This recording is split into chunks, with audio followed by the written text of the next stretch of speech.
Amado Señor, te damos gracias porque llegamos a este momento para escuchar tu palabra.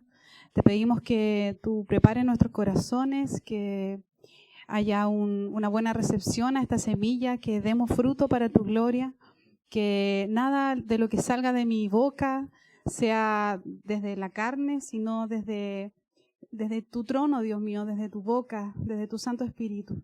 Dios mío, todo lo que haya en nosotros que impida dar fruto, que impida ser moldeados por ti, impida el crecimiento, quítalo, Señor. Todas esas malecias que hay en el corazón de nosotros, quítalas para que haya espacio para tu semilla y para que ésta se convierta en un árbol frondoso que dé mucho fruto para ti. En el nombre de Jesús, toma el control de la clase de los niños, bendice a su maestra, que ella también reciba palabra y fuerzas tuyas, que los niños reciban de ti este día la palabra para que ellos crezcan también en el conocimiento tuyo. En el nombre de Jesús oramos. Amén. Amén. La palabra de hoy se encuentra en el libro de Filipenses. Le invito a buscarlo, independiente de que pueda aparecer ahí, para que ahí ocupemos la espada, la palabra, siempre es bueno. Filipenses 1, vamos a leer del 12 al 26.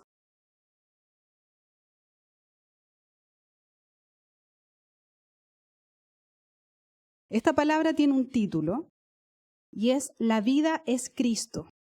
Ayer yo envié una canción al WhatsApp, no sé si alguien la habrá escuchado, pero se relaciona mucho con la palabra de hoy. El título es La vida es Cristo. Vamos a leer primero y después vamos a ir parte por parte. La versión que yo voy a leer acá es la Biblia de las Américas. Dice así: Y quiero que sepáis, hermanos, que las circunstancias en que me he visto han redundado en el mayor progreso del Evangelio, de tal manera que mis prisiones, por causa de Cristo, se han hecho notorias en toda la guardia pretoriana y a todos los demás, y que la mayoría de los hermanos, confiando en el Señor por causa de mis prisiones, tienen mucho más valor para hablar la palabra de Dios sin temor. Algunos, a la verdad, predican a Cristo por envidia y rivalidad, pero también otros lo hacen de buena voluntad. Estos lo hacen por amor, sabiendo que he sido designado para la defensa del Evangelio. Aquellos proclaman a Cristo por ambición personal, no con sinceridad, pensando causarme angustia en mis prisiones. Entonces, ¿qué? Que de todas maneras, ya sea fingidamente o en verdad, Cristo es proclamado, y en esto me regocijo. Sí, y me regocijaré, porque sé que esto resultará en mi liberación, mediante vuestras oraciones y la suministración del Espíritu de Jesucristo, conforme a mi anhelo y esperanza de que en nada seré avergonzado, sino que con toda confianza, una hora como siempre, Cristo será exaltado en mi cuerpo, ya sea por vida o por muerte. Pues para mí el vivir es Cristo y el morir es ganancia. Pero si el vivir en la carne esto significa para mí una labor fructífera, entonces no sé cuál escoger. Pues de ambos lados me siento apremiado, teniendo el deseo de partir y estar con Cristo, pues eso es mucho mejor, y sin embargo continuar en la carne es más necesario por causa de vosotros. Y convencido de esto, sé que permaneceré y continuaré con todos vosotros para vuestro progreso y gozo en la fe. Amén. Esa es la palabra central del día de hoy. El libro de los Filipenses fue escrito por el apóstol Pablo a una iglesia que estaba ubicada en la ciudad de Filipos. Por eso se llama Filipenses, porque fue dirigido a los filipenses. Muy bien. Pablo, ¿dónde estaba cuando escribe esta carta? Oh, muy bien, en la cárcel. Estaba preso en Roma. Y él no sabía si iba a ser liberado. Estaba esperando esa decisión. Estaba esperando su audiencia. Y él tenía la fe de que iba a ser liberado. Aquí dice en una de las partes que vamos a volver a leer que él tenía confianza en su liberación, pero él no sabía si iba a ser liberado o no. Y en ese contexto es como cuando usted, como decía nuestra hermana Gabriela, está esperando algo, está en medio de la prueba, no sabe qué va a suceder. Tiene fe, pero no tiene el conocimiento certero de lo que va a pasar. Ahí así estaba Pablo. El verso 12 que leímos dice: Y quiero que sepáis, hermanos, que las circunstancias en que me he visto, es decir, en la prisión, han redundado en el mayor progreso del Evangelio.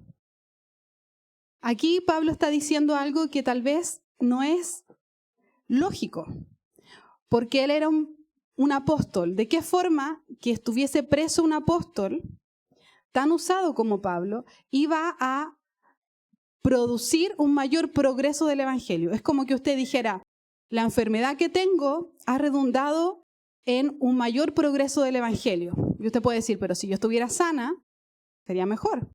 O esta situación económica en la que me encuentro, o este trabajo malo en el que estoy, ha redundado para un mayor progreso del evangelio. Eso es lo que estaba diciendo Pablo. Pero después se explica por qué. Por qué eso tenía un fruto, algo bueno. El verso 13 dice, de tal manera que mis prisiones por causa de Cristo se han hecho notorias en toda la guardia pretoriana y a todos los demás. Pablo, ¿qué hacía cuando estaba preso? Él predicaba. Él no dejaba de predicar y predicaba aún a los soldados. Cuando uno lee el libro de los Hechos, al final, cuando se menciona que Pablo dice que él predicaba a todos, que la gente entraba y salía y escuchaba de él. Ahora, si lo llevamos a nuestras vidas, si usted está pasando por una prueba, si yo estoy pasando una prueba, Dios tiene un propósito, pero sirvamos a Dios en medio de la prueba. Quizás si estamos en un hospital, estamos hospitalizados visitando a un ser querido que está enfermo, y Dios quiere usarnos ahí, amén. Si ese enfermo no estuviese enfermo, no estaríamos probablemente en ese hospital. Entonces Dios crea circunstancias con propósitos eternos. Y nuestra vida tiene que alinearse con ese propósito. Pero había otra cosa más que estaba pasando gracias a las prisiones de Pablo. Dice el verso 14, y que la mayoría de los hermanos, confiando en el Señor por causa de mis prisiones, tienen mucho más valor para hablar la palabra de Dios sin temor. El hecho de que Pablo estuviese preso le daba a los demás cristianos osadía, valor. Mira, si Pablo está preso y probablemente muere, entonces nosotros aquí que estamos libres tenemos que predicar más el evangelio. Y eso a ellos les dio valor. Y aquí yo quiero hacer un paréntesis. Probablemente las cosas que nosotros vivimos, que son adversas, están siendo vistas por otras personas, cristianas o no. Y eso, la actitud que nosotros tenemos frente a esto, puede ser para ellos un ejemplo. Puede ser a ellos algo que les dé valor o tal vez un mal ejemplo. Tiempo atrás, cuando la Ámbar era chiquitita, cerca de acá, un día sábado cuando había feria, había como 3 personas predicando de otra iglesia. Era un varón y una dama joven con un bebé muy chiquitito en un coche. Ella no predicó en el momento que yo pasé, pero yo la vi a ella con un bebé chiquitito predicando. Y para mí eso fue un ánimo. Yo tenía, no sé si Ámbar estaba chiquitita o todavía no nacía, pero yo la vi y dije, para ella un bebé pequeño no es excusa para servir a Dios. Y para mí eso fue de bendición. Yo no escuché que ella hablara. Ella probablemente ni me miró, no sé quién era, pero para mí eso fue algo que me dio ánimo. Y así también usted, si por ejemplo se congrega aún estando cansado, aún estando triste, aún con problemas, si usted sirva al Señor, alguien lo está mirando y usted está haciendo ese testimonio que esa persona necesita. Amén. Pero también estamos al otro lado.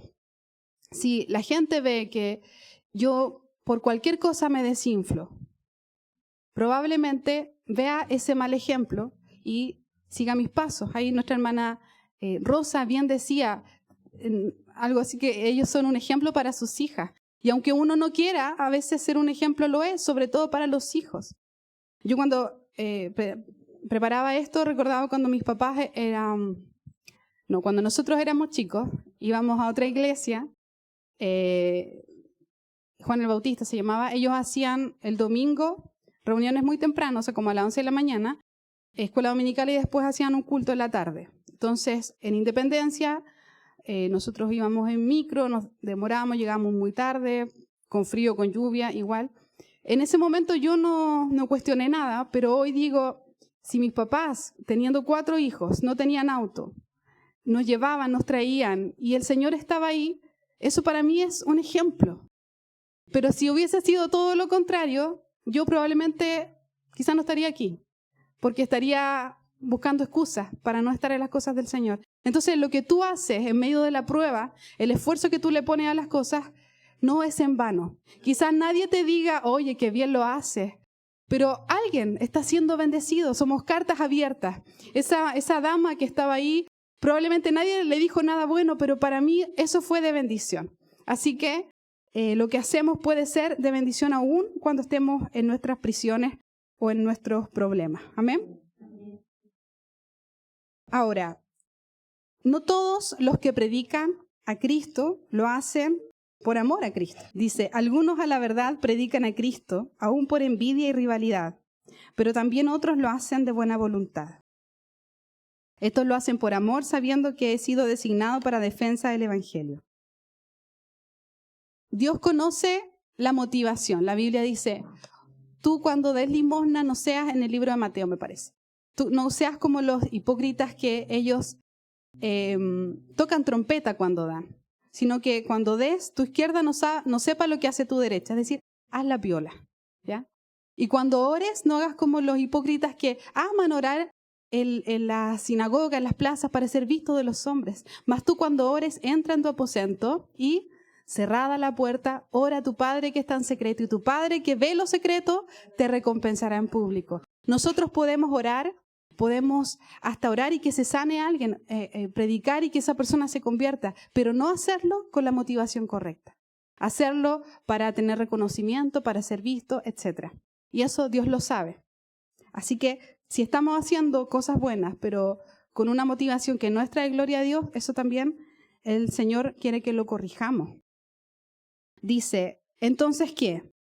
El verso 18, que de todas maneras, ya sea fingidamente o en verdad, Cristo es proclamado. Y en esto me regocijo, sí, me regocijaré, porque sé que esto resultará en mi liberación mediante vuestras oraciones y la suministración del Espíritu. Aquí cuando Pablo habla de liberación, recordemos que él estaba preso.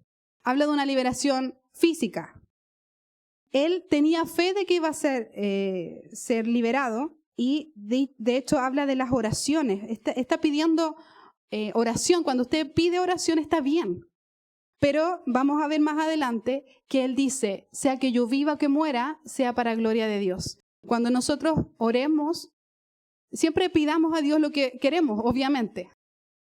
Pero con el convencimiento de que nuestra vida se debe someter a su voluntad. Así como Jesús no quería pasar esa copa de aflicción y le dijo, Padre, pasa de mí esta copa, pero no sea como yo quiera, sino como tú. Amén. Así como los jóvenes que estaban en el horno de fuego porque no se estaban arrodillando ante una estatua, ellos dijeron, nuestro Dios puede librarnos, pero si no lo hace, sepas, oh Rey, que no nos arrodillaremos. Entonces, nuestro corazón tiene que siempre pedir con fe, pero sometido a la soberanía del Señor. Y así es como estaba enfrentando Pablo esta situación. Verso 20 dice, conforme a mi anhelo y esperanza, de que de nada seré avergonzado, sino que con toda confianza, aún ahora como siempre, Cristo será exaltado en mi cuerpo, ya sea por vida o por muerte. Pablo estaba entregado a la voluntad de Dios. Sea que yo viva o que muera, Cristo será exaltado. Y esa es la actitud que Dios quiere que cada uno de nosotros tenga. Sea que Él me dé este trabajo que yo quiero o que no me lo dé, Cristo será exaltado. Ya sea que Dios me dé esta petición, esta relación amorosa, lo que sea. Que Dios me lo dé o que no me lo dé, Cristo será exaltado. Amén. Ese es el corazón que el Señor quiere. Y aquí viene después un versículo, el 21, súper, hiper conocido entre los cristianos, que dice, leámoslo juntos. Pues para mí el vivir es Cristo y el morir es ganancia. Amén. El contexto, de nuevo, Pablo estaba preso, podía morir en cualquier momento, no sabía qué iba a pasar. Y él dice, para mí el vivir es Cristo. Él estaba tan impregnado de Cristo en su vida que él decía, para mí el vivir es Cristo. Pero si muero es ganancia. ¿Por qué? Porque me voy con Cristo. Entonces él dice, me encanta vivir porque vivo para Cristo, pero sería mucho mejor irme con Cristo. Sigamos, la siguiente. Dice, pero si el vivir en la carne, esto significa para mí una labor fructífera, entonces no sé cuál escoger. Y aquí nos detenemos un poquito. Pablo dice que al vivir, él tenía una labor fructífera, él daba fruto, ¿cierto? Y ahora cada uno de nosotros analícese. Yo no quiero que nadie diga amén. Quiero que cada uno se analice y piense, y el Espíritu Santo nos ayude a entender cuánto fruto estamos dando en nuestra vida. ¿Nuestra vida realmente está siendo fructífera para la obra de Dios? ¿O estamos aquí ocupando espacio nomás, espacio en esta existencia? Y si estamos dando fruto efectivamente, ¿cuánto fruto? ¿Podemos dar más fruto? Nuestro hermano decía en su gratitud, si en algo puedo servir, aquí estoy. Que así sea en cada uno de nosotros, que no nos conformemos, hermano. Porque ¿sabe quién quiere que nos conformemos? El enemigo. El enemigo, cada vez que usted escucha una palabra, yo creo que está diciendo, esto no es para ti, tú estás bien. Es para el de al lado, es para la hermana de allá, es para el hermano de acá. Es justo para el que no vino. Esto no es para ti, tú estás bien. La autocomplacencia, ¿qué hace? Que no querramos avanzar, que el pecado que tenemos no lo saquemos de nuestro corazón. Entonces, cuando usted tenga sus pensamientos, échelos fuera porque no son de Dios. La espada del Espíritu, la palabra tiene que penetrar, tiene que hacer una transformación. Y luego dice, verso 23, pues de ambos lados me siento apremiado, teniendo el deseo de partir y estar con Cristo, pues eso es mucho mejor. Y sin embargo, continuar en la carne es más necesario por causa de vosotros. Hace algunas semanas, no sé hace cuánto tiempo, el pastor Pedro hablaba del versículo que dice, soy deudor. ¿Se acuerda? Soy deudor. Romanos 1:14 dice, a griegos y a no griegos, a sabios y a no sabios, soy deudor. Esto lo dijo Pablo. ¿Qué significa? Pablo sentía la necesidad, la responsabilidad de transmitir el mensaje del Evangelio a todos. A griegos, no griegos, a sabios, no sabios, a todos. Aquí el verso en Filipenses que leímos dice, continuar en la carne es más necesario por causa de vosotros. Esa pasión que sentía Pablo, imagínense si cada uno de nosotros la sintiera. ¿Cómo sería nuestro entorno? Sería totalmente distinto. Si nos sintiéramos deudor cada vez que usted va a comprar pan, y yo me siento deudor del caballero que hace el pan. Y yo sé que él no conoce a Cristo, y yo tengo ese tesoro en vasos de barro que él debe conocer. Si cada uno de nosotros asumiera esto de forma personal, nuestras vidas y nuestro entorno sería distinto. Si usted tuviese un vecino, es de noche, imagínese esta situación. Usted tiene un vecino de la esquina, hermano Jaime, ponerlo ahí. Hoy no, porque el ejemplo no le va a gustar. Otro vecino. Y se le está incendiando la casa. ¿Ya? Por eso mejor no. Pero el hermano Jaime lo ve. Y el vecino está durmiendo, pero él estaba con insomnio y lo ve. Imagínense que el hermano Jaime dice, bueno, en la esquina, no va a llegar a mi casa, yo tengo extintor, no. Y se acuesta a dormir. ¿Cómo estaría esa actitud? Pésimo, ¿cierto? Pero si el hermano Jaime lo ve y dice, es que yo tengo la obligación de ir a avisarle, eso estaría bien. Ahora, nosotros tenemos a Cristo. Sabemos que Cristo libera, Cristo salva, todas las cosas hermosas que hace Cristo y todo lo terrible y triste que es no estar con Cristo. Y tenemos a personas que no conocen a Cristo y que están perdidas y que ya están sufriendo y van a tener una eternidad en el infierno. Es peor que su casa se esté quemando, pero es la figura. Y usted no hace nada. ¿Cómo está usted frente a Dios?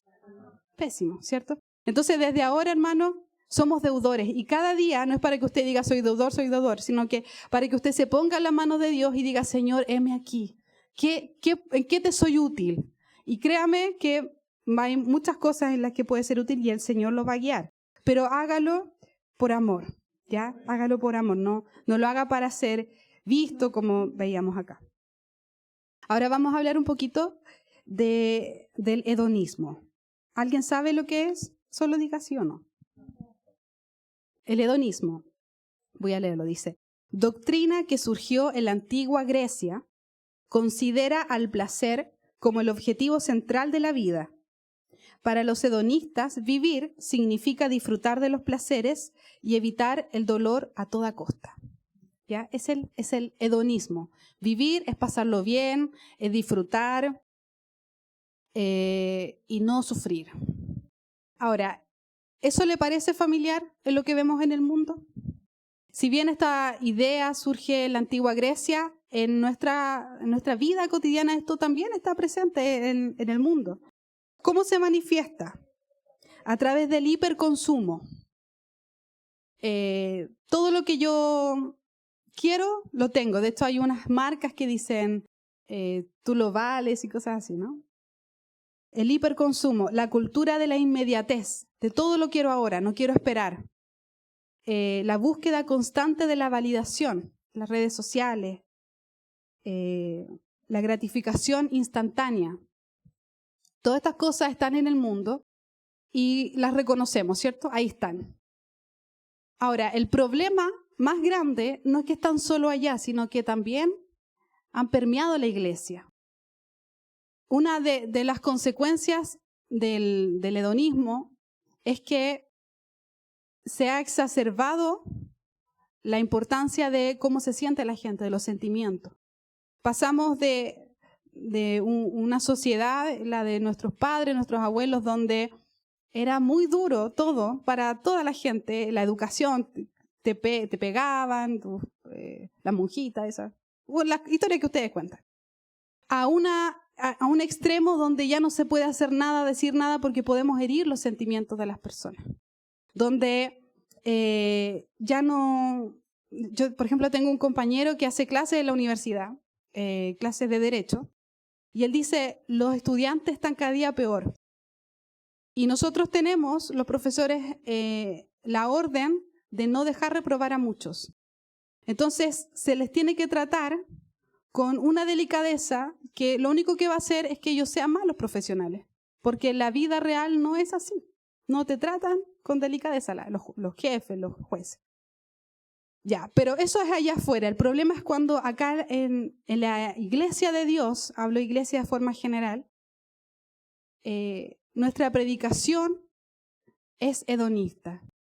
Y yo creo que todos hemos caído, o muchos, en hablar de un Dios que te sana, que te salva, que te restaura, que te satisface, que es como que está a tu servicio. Y a cambio de eso, que vayas de vez en cuando a la iglesia, que leas un poquito la Biblia, que trates de ser buena persona y estamos. ¿O no? Y eso que hace que los cristianos seamos cristianos light, cristianos tibios. Muchas gracias. Cuando la Biblia nos dice otra cosa. En Lucas 9, 23, 25. Dice, aquí hablando Jesús, y decía a todos, si alguno quiere venir en pos de mí, niéguese a sí mismo, tome su cruz cada día y sígame. Porque el que quiera salvar su vida la perderá, pero el que pierda su vida por causa de mí la salvará. Pues ¿de qué le sirve a un hombre haber ganado el mundo entero si él mismo se destruye o se pierde?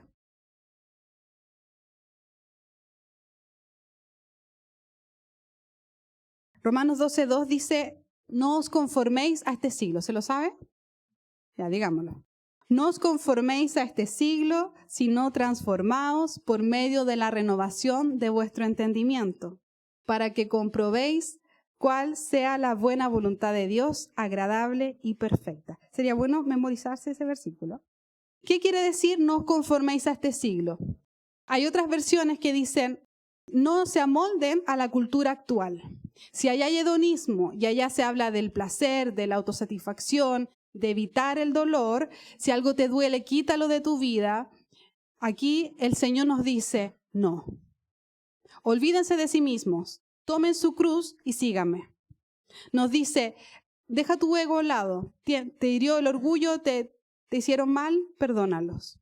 Pero Señor, ¿cómo los voy a perdonar si me dolió? Si tú no perdonas, yo no te perdono. Jesús lo dio por hecho. Perdona nuestras ofensas como nosotros los perdonamos. Eso no es popular allá afuera. Afuera te dicen, aléjate de la gente tóxica y olvídalos. Pero aquí el Señor nos dice, ama,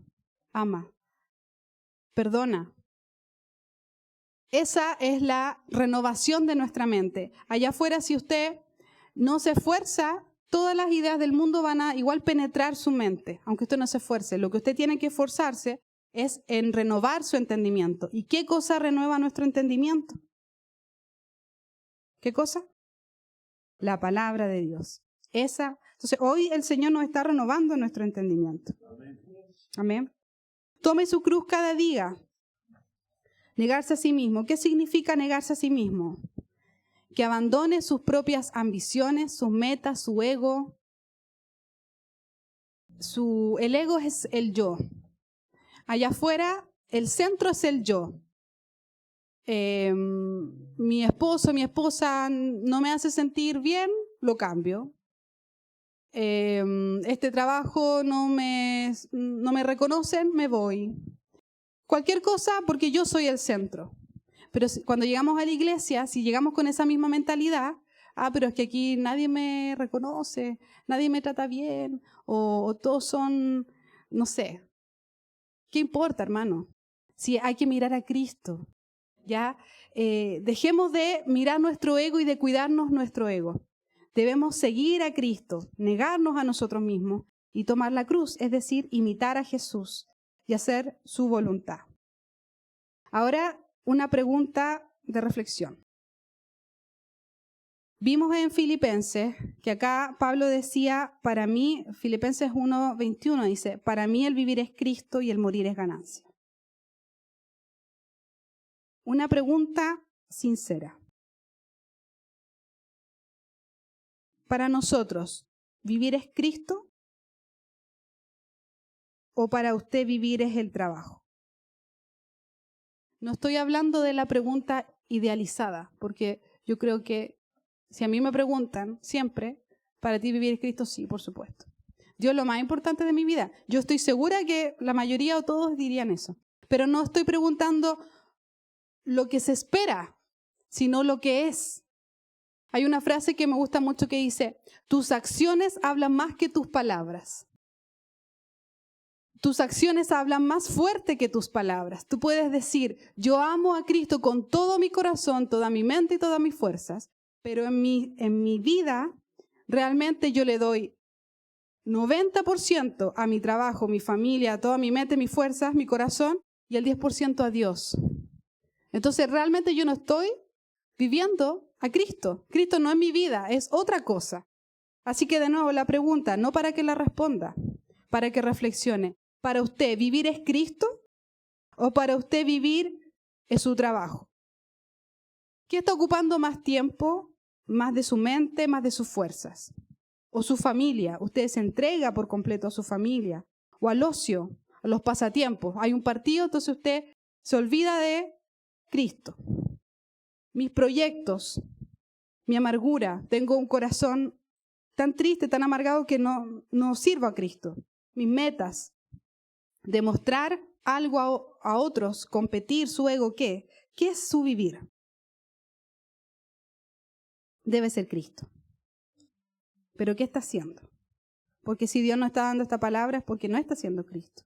Y debe ser Cristo todos los días. No vale si fue Cristo el otro día. La semana pasada yo estuve todo el día llena del Señor. Pero ¿y después? ¿Qué pasó? ¿Y sabe lo que pasa? Cuando nosotros dejamos de buscar a Cristo solo para satisfacernos, porque usted puede decir, anda a la iglesia, congrégate y vas a ver cómo Dios te va a bendecir. Y es verdad, eso es así. Tú buscas a Dios, su reino y su justicia, y todas las otras cosas son añadidas, amén. Pero no lo hagas por eso. Hazlo por amor a Dios y por amor a los otros, porque cuando tú estás lleno de Dios, tú vas en la micro, hermano, y están los ángeles ahí y las tinieblas retroceden y ni asaltos hay ahí. Y si alguien se pone a tu lado y tú estás lleno de Dios, le puedes hablar y algo va a suceder. Entonces no lo hagas solo para que te vaya bien. Hazlo porque somos deudores. Y si yo estoy llena de mí, si usted es un barro vacío, y allá hay alguien que está en necesidad, ¿usted le sirve algo a esa persona siendo un barro? Pero si usted tiene un tesoro en ese vaso de barro y allá hay alguien con necesidad de Cristo, ¿usted sirve? Claro que sí. Entonces cada día llénese del Señor, porque quizás allá afuera hay una persona que está sufriendo y que necesita una palabra ungida. Y si usted se llena de Dios, esa palabra ungida va a salir y esa persona va a recibir bendición. Pero si usted no se llena de Dios, puede que le hable, pero la palabra sea en la carne y no haya la bendición que el Señor quiere entregar. Y vamos a leer Romanos 6, del 10 al 11. El ejemplo de Cristo. Hemos hablado de Pablo, de cómo él decía vivir es Cristo, pero ¿qué pasa con Cristo? Que es nuestro mayor ejemplo. Romanos 6, 10, 11.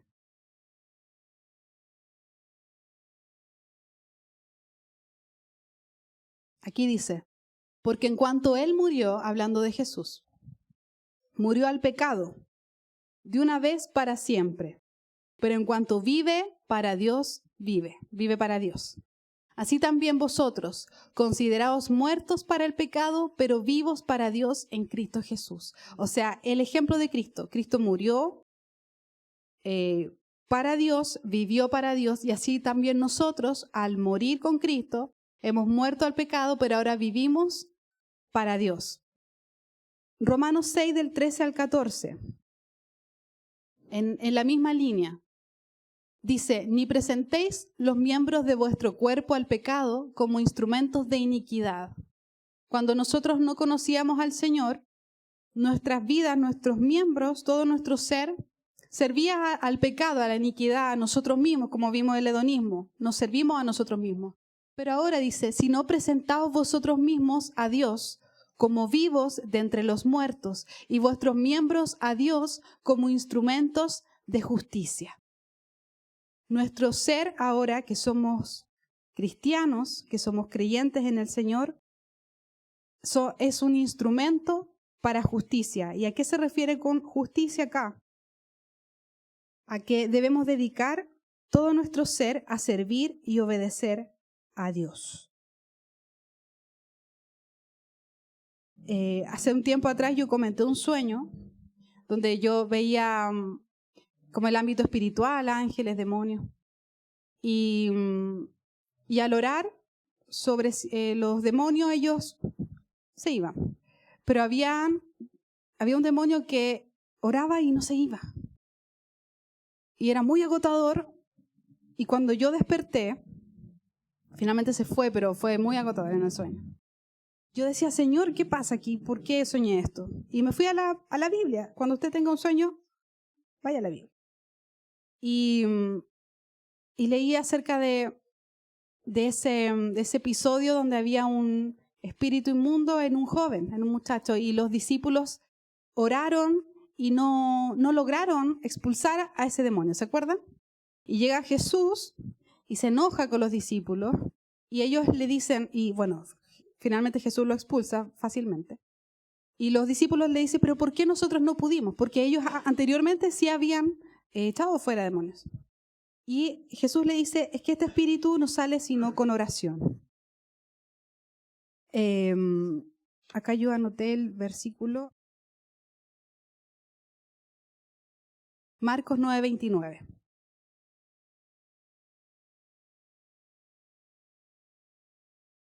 La NBI dice, esta clase de demonios solo puede ser expulsada a fuerza de oración.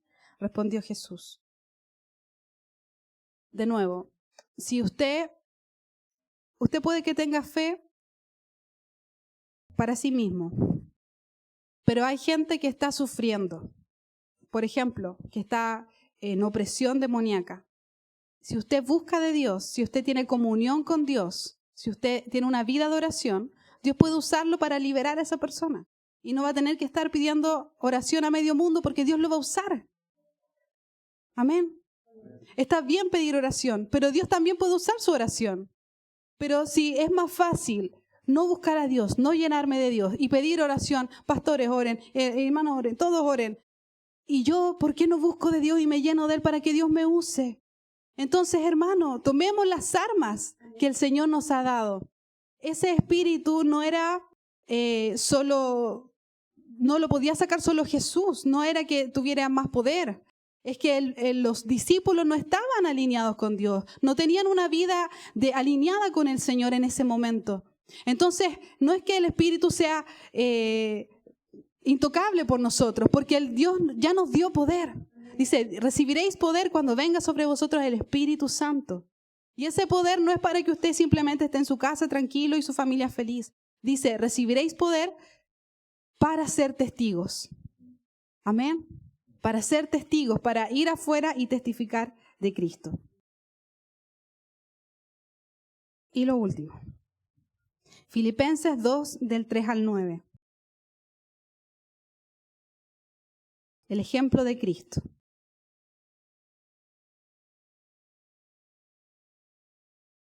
Leámoslo todos juntos acá de adelante. Dice, nada hagáis por egoísmo o por vanagloria, sino que con actitud humilde cada uno de vosotros considere al otro como más importante que a sí mismo, no buscando cada uno sus propios intereses, sino más bien los intereses de los demás.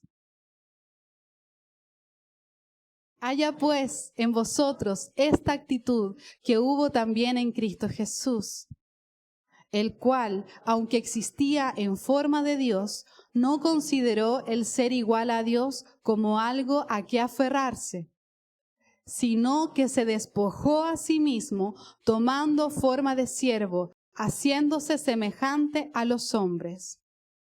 Y hallándose en forma de hombre, se humilló a sí mismo, haciéndose obediente hasta la muerte y muerte de cruz. Amén.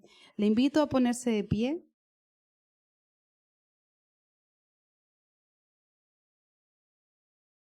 Haya pues en vosotros este sentir que hubo también en Cristo Jesús. Si el Señor nos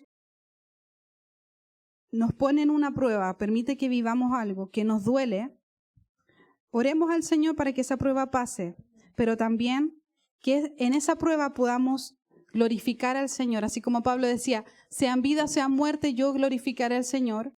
Que en vez de tirarnos al piso, si nos tiramos al piso, levantémonos pronto para que sirvamos a Dios, aún en medio de esa dificultad. Amén. Vamos a hacer una oración y luego vamos a cantar una canción. Estamos súper bien en el tiempo. Le invito a cerrar sus ojitos. Amado Dios, te damos gracias por tu palabra, gracias porque tú nos hablas a tiempo y nos hablas con amor. Tú quieres corregir nuestro camino, tú sabes que hemos vivido muchas veces para nosotros mismos y no para ti. Y por eso te queremos pedir perdón. Límpianos, Señor, convéncenos de pecado, que sea tu Espíritu Santo el que redarguya nuestro corazón, nuestra mente y nos muestre, Señor, que podamos tener la humildad para arrepentirnos y para ver que debemos vivir para ti, Señor, y que todas las cosas que hagamos no sea por vanagloria, no sea para ser vistos, sino para ti, Dios mío. Señor, que cada día podamos llenarnos de tu Espíritu para ser usados, Dios mío, por ti en el mundo, para que otros te conozcan, otros reciban de ti. En el nombre de Jesús. Gracias, Padre. Amén y amén.